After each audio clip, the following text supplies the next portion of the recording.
I'm Hanish Patel, and this is User Friendly, the show where we explore emerging trends in tech, media, and telecom, and how they impact business, operations, and the world around you. When it comes to the business of sports, going into 2020, teams, leagues, and players, as well as media and entertainment companies, are faced with ample opportunity to leverage new and emerging technologies to evolve their business models and create new revenue streams. Whether it's esports, the legalization of sports betting, the increased emphasis on women in sports, the impact of 5G, or the shifting landscape of college athletics. In today's episode, we'll be breaking down the trends to watch in the coming year. Here today to give his outlook on the sports industry for 2020 is Deloitte's US sports leader, Pete Giorgio. Pete, thanks for joining me today and welcome to the pod. You're welcome. Very excited to be here. It's an exciting time. It absolutely is with sports, and I'm so excited to have you on. So with that, let's just jump straight into it. With so many options in terms of streaming content at the fingertips of all of us, one option that is increasing in popularity, especially among the younger generations, is professional video gaming. And when I think of it from that perspective, and certainly the media and entertainment companies, how can they really tap into what's soon to be a $1.5 billion market for esports? Yeah, love it. I mean, this is a place of exploding growth in sports and in media and a bunch of different places. And for me, the super interesting part about it is, there is what I would think of as the game itself and the leagues and things like that are happening in the space, but you touched on it. The actual streaming aspect of this is fascinating. I don't know if you know this, but any one of us who has a kid who's 12 years and under is familiar with Twitch, is familiar with the gaming sites on YouTube and things like that, and spends an astounding amount of time watching other people play video games. Whether that be in competitions or whether that be cultivated content from some of the esports players, the explosive growth of just that streaming market is incredible. But even beyond the streaming stuff, I mean, esports is blowing up generally. Right, this thing that has existed for years and years and years. And I don't know about you, Hanish, but when I was a kid, and I'm not a spring chicken, I went home after school every day and played video games, right? It's kind of what we did. Now this world of massively online games and tournaments and things like that is just pulling people in left and right and exposing this whole new world of competition that's astoundingly exciting. No, Pete, I totally hear you, and I'm with you. I'm certainly, if I was to label myself anything in my formative years, it was a gamer before anything else. I've certainly kind of seen that growth and now seeing it play out in my household, right? With my two boys, I think they've spent more time watching others play than they play themselves. So it's something that is attracting viewers, and albeit younger viewers, but I think of a number of ages. And to your point, it's really a time for the media and entertainment companies to kind of sit up and think, how best can they, how shall I put it, take esports further out to the masses, because there's probably a lot of people that still don't know about how big and exciting and what it can really be. Well, I think the exciting part is I don't think they have to take it to the masses. It's there, right? Mm-hmm. It's just not in a way that we're used to, and not in the way that a lot of these media companies know about, and not in the way that traditional sports have done. But like you said, your kids spend hours. I mean, the number of hours that get watched on Twitch on a daily basis is astounding. And I think we're just now starting to scratch the surface of what that means and what the possibilities are. And it's going to be exciting to see, especially I think this year too, how that'll play out and how folks can take advantage of it.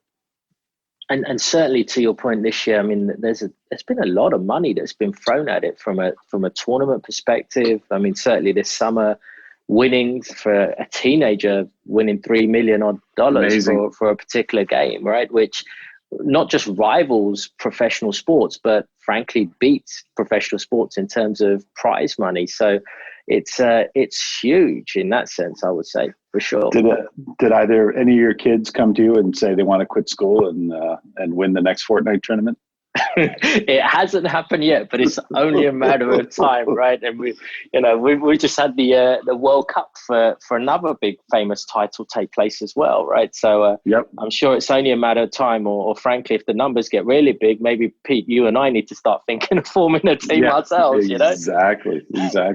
I mean, and the exciting thing for me in this space is it's still forming, right? It's still changing. It's still evolving. Companies are still trying to figure out where and how to make money in this space and where the opportunities are. And so, for me, as a business person, it's just super exciting to see a new industry as it sort of evolves in its formative years and figure out, helping, companies figure out where and how they can take advantage of it. No, absolutely. And, one of the things I think about, I know we kind of talked here about maybe some of the younger generations and what's happening, but I want to maybe pivot to from a gender perspective, right? And it certainly feels this year, it's been a bit of a turning point when it comes to women's sports with, some incredible athletes demonstrating, frankly, exceptional performance in their respective sports. And in many cases, actually leveraging these platforms to really bring attention out to us in the public. Where do you see that momentum going in 2020? Well, I think the biggest first question is how do we keep the momentum going, right? I think there's been some incredible with the Women's World Cup, here in the States, but also, worldwide. We're starting to see this conversation, this proliferation, this attention, at least in us from a mass media perspective, starting to be put on this sport or these sports, and especially women's professional sports. And for me, the interesting thing that we're watching is can we keep the momentum going?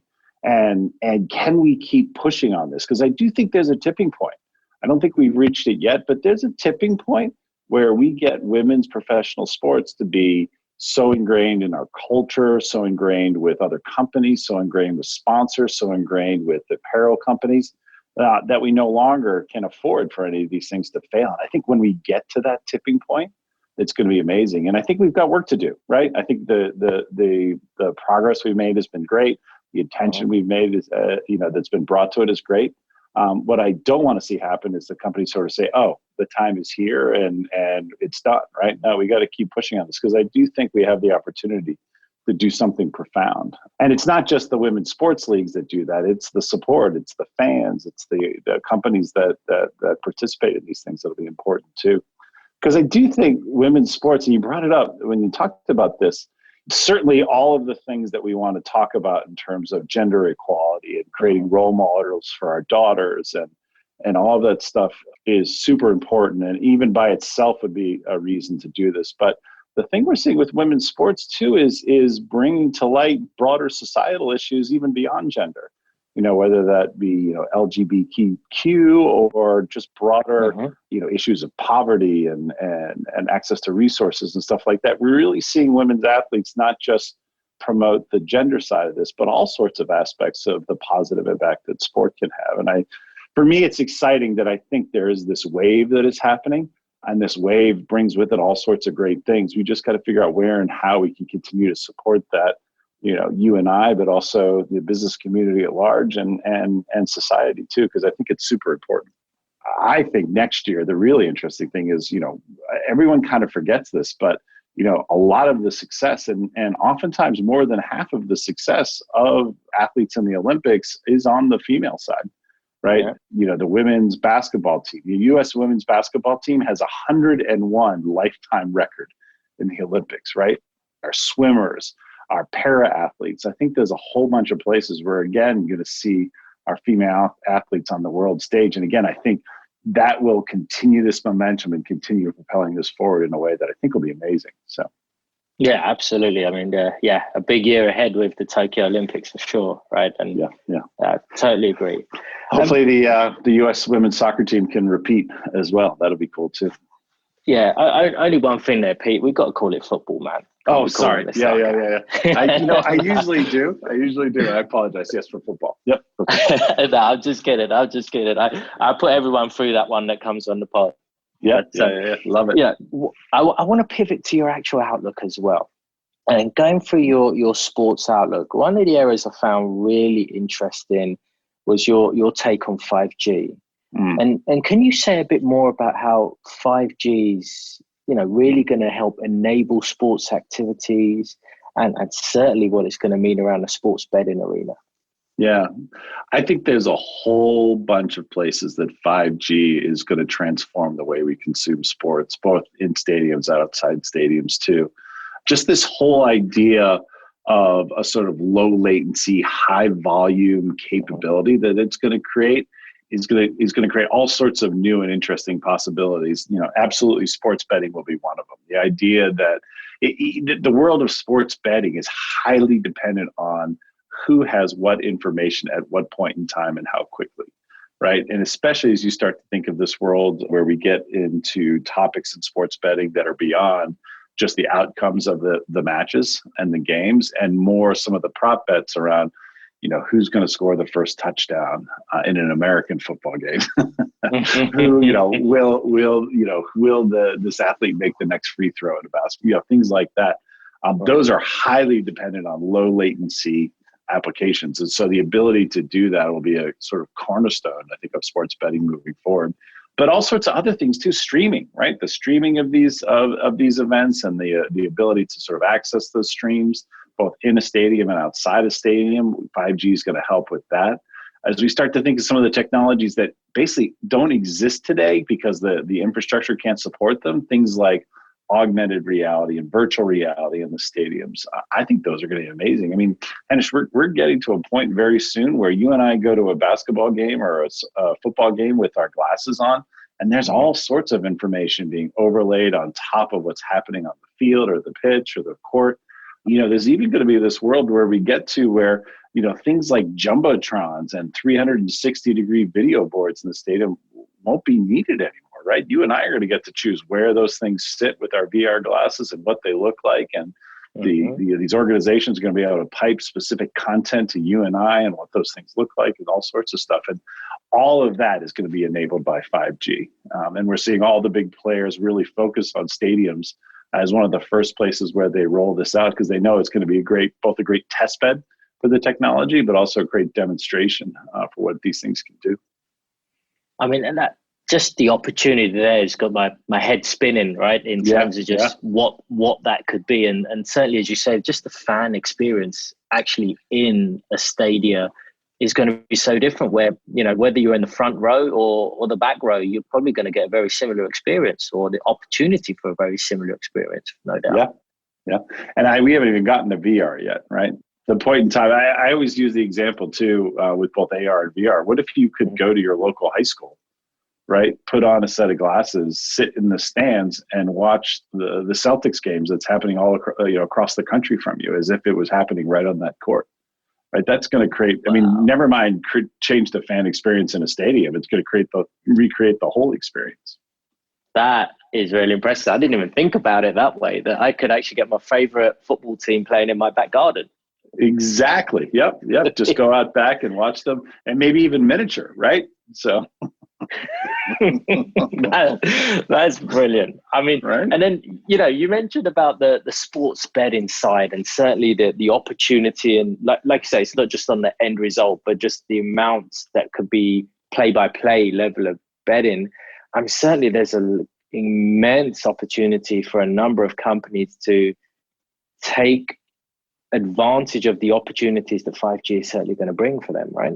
Yeah, absolutely. I mean, I think there'll be, certainly a lot of the telecom players, but all of the content players, all of the companies that are getting into the betting space. One of the big things we're seeing, especially with the leagues on the betting front, is, timely access to the data and information is where a lot of the folks who will take bets will create their value. And so I think it's going to create all of those different opportunities. And I think 5G is one of those transformative technologies that there's some kid sitting in a garage somewhere right now thinking of something that's going to blow our mind, right? It's going to create these new opportunities. It's, things that you and I growing up in the world that we did couldn't even comprehend is going to become, like water to some folks.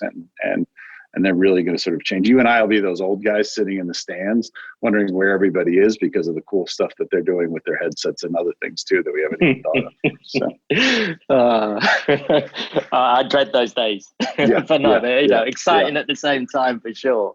Exactly. To your point about the telecom carriers and certainly, other providers as a whole rolling out 5G in 2020, I'm seeing more of those infrastructure providers as well prioritizing sports venues for 5G implementation. And in your mind, what makes sports such an ideal industry for as you mentioned, that low latency, frequency and high volume of communications? And beyond some of those AR and VR aspects that you talked about, what other potential applications you think you may see coming in there? Yeah, I think there's some aspects of sports and why folks are interested in that, are one of the reasons that lots of people are interested in sports in general. I mean, we would much rather talk about a podcast on sports than, how 5G, affects you pick the asphalt industry, right? In other places too. It's just, there's something about sport that sort of brings a focus. So I think there's a piece of that too. There's actually a geographic and a technical thing too, right? So the antennas and the equipment and the things like that are required for 5G are quite different. And being able to concentrate it in a small area like a stadium that services a lot of people actually, is a cost-effective way to do that. But I also think, one of the really interesting things about 5G is this whole world of sort of edge computing and IoT and the amount of information that will start being collected and distributed based on those technologies more easily based on 5G. And so I do think, sports offers a really cool place to sort of think about everything from sensors on the pitch in terms of what's happening on the field and collecting huge amounts of data that what's happening there, amounts of data that would overwhelm traditional networks that 5G can do, all the way through what's actually going on in the stadium itself and in the stands and the needs of the people sitting there. 5G is going to allow you and I to interact with each other, not just with the team or not just with the stadium, but with each other in new and different ways in stadiums. And so I do think it's both a great venue and a great showcase just because it's sports. But I think there's the amount of information, the amount of things happening, the amount of commerce that's happening in such that tight area, I think it'll be really cool too. It just gives us a great platform to play and learn. No doubt. And certainly feels to me that, even if it's just the venues itself that are pushing hard with the implementation, that certainly with the advent and introduction of 5G and, much more kind of wide reaching area beyond just the sporting venue is going to lead to greater or more immersed fan engagement before and after the actual event. Exactly. So, and how do we sort of stay connected to both each other and our favorite teams and our favorite players and relive the experience and extend that? I think all of those things will come into play. Fantastic. So, Pete, one final question for you, right? And considering all that's been happening in the world of college athletics, certainly in the most recent months, can you give the listeners a brief overview of some of the key regulatory changes that we've seen with the NCAA and some of the, I guess, questions and opportunities that have arisen for athletes, for the sponsors and the advertisers as a result of these things? Yeah.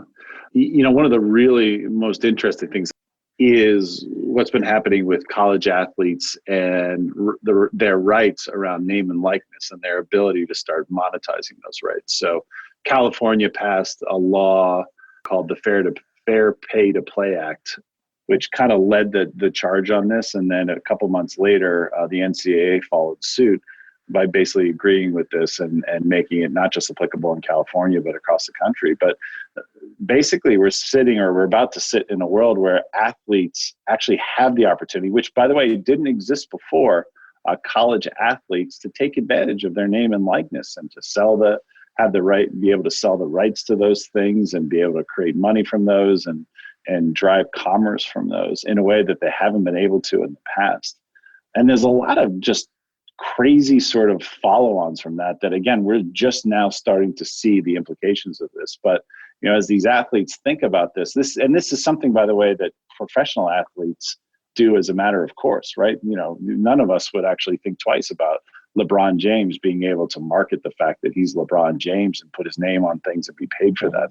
Now we're about to see a world where we're not quite sure what's going to happen. Do we see this sort of broad free agency in the college world where athletes start to scramble for things like representation and how that works? Are we going to start to see group rights emerge, which happens in some Olympic sports where it's not the individual rights, but groups of players band together and think about where and how they can sell group rights and what that looks like too. So it'd be interesting to see how this plays out. I mean, this is a fundamental change, a fundamental difference, that something that didn't exist before. So seeing how it plays out will be certainly super interesting. And from a business perspective, we're going to have to think about where and how companies take advantage of this, whether or not, all companies from, traditional sports marketing companies to consumer products brands and how they leverage it and what they do with this type of access. I mean, certainly, just exactly what you said there. I mean, at the top of this episode, we talked about esports, and here we are talking about the changing world within that collegiate level. It certainly strikes me that what was traditionally the domain of professional sports, to your point, professional athletes, we don't think twice about image rights and how they have that as part of their contracts and branding. And then now with the pivot more and more to esports, that professional teams are actually being set up where, they're being housed, they're being fed, they're being trained, they're being provided the kind of amenities and coaching and, all of those kind of aspects. Yeah. That normal professional sports athletes would have. And now to your point, we're seeing this kind of thing happen with collegiate athletes, that certainly it's an incredible time to be in sports. Whatever part of the ecosystem you're a part of, it's changing, and probably changing faster than I can think of, at least in the last 10 to 15 years, for the way that it's going to be monetized and how people can, again, take advantage, and I don't mean that in a bad way, but use the opportunities that are coming forward for the way that sports is changing for a whole. Yeah, agreed. Yeah. And I think it's interesting to sort of think about this name and likeness, especially where, there was some ability that existed previously to do this. Now there's a lot more ability, but it's also happening in a world of things like social media. Right. So now, college players actually have access to fans in a way they didn't do before, and have their ability to create their own individual brands in a way that basically didn't exist previously. And how all that plays out and how an individual athlete monetizes themselves, I think we'll certainly see some high profile college athletes take a lot of advantage of this, but I think we'll also see some really interesting athletes who this gives them a bit of a stage to get something started, but their notoriety and their brand actually gets built around, the cooking show that they start to do online, or things like that too. That I think we just don't know how it's going to play out. One thing I do know is college kids are pretty creative, and so I think we'll see lots of ways that this happens. No doubt. I mean, Pete, to be honest, we could talk for a long, long time. I love this topic, and I know we could go on for ages on this, but I want to, bring it to a close and probably see if I can tee you up for a part 2 at some point. But absolutely, first and foremost, I want to thank you, Pete, for joining me today. It's always a pleasure to have you on the pod and the insight that you bring. And to the listeners, if you haven't already, be sure to check out the other 2 episodes in our 3-part Industry Outlook series, where Deloitte industry leaders like Pete share their perspective on trends to watch in the coming year. So tune in for our Technology Outlook with Paul Salome, and the Telecommunications, Media and Entertainment Outlook with Kevin Westcott. And until next time, happy listening. Thanks for listening to User Friendly. To subscribe or listen to more episodes, search for Deloitte User Friendly in your favourite podcatcher, or find us online at userfriendly.deloitte.com. The opinions expressed by guests on this podcast belong to them and do not necessarily reflect those of Deloitte.